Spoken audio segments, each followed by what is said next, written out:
PCC సారథిగా పగ్గాలు చేపట్టిన బొత్స దూకుడుపై ఒకవైపు ఉత్సాహంతో ఉన్న కాంగ్రెస్ హైకమాండ్ మరోవైపు ఆందోళన చెందోంది.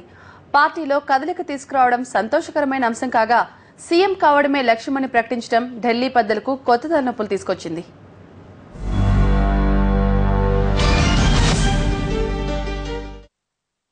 ఆంధ్రప్రదేశ్లో ఈసారి సంప్రదాయాలకు భిన్నంగా సీఎంతో పాటు పీసీసీ చీఫ్ పదవిని కూడా సీమాంధ్ర వరకే కట్టబెట్టింది కాంగ్రెస్ హైకమాండ్.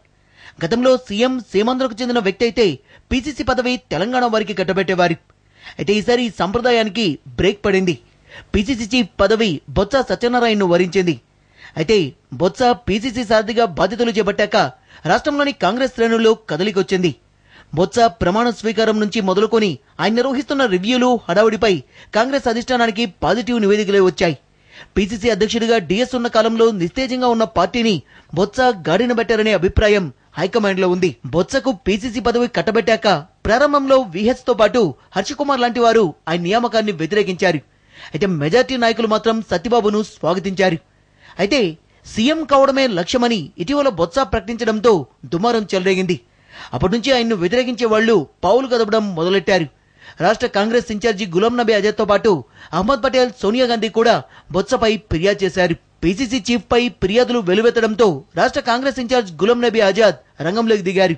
నేరుగా బొత్స సత్యనారాయణతో ఈ విషయంపై మాట్లాడడమే కాకుండా ఆయనకు హితబోధ చేసినట్టు హస్తంలో ప్రచారం జరుగుతోంది.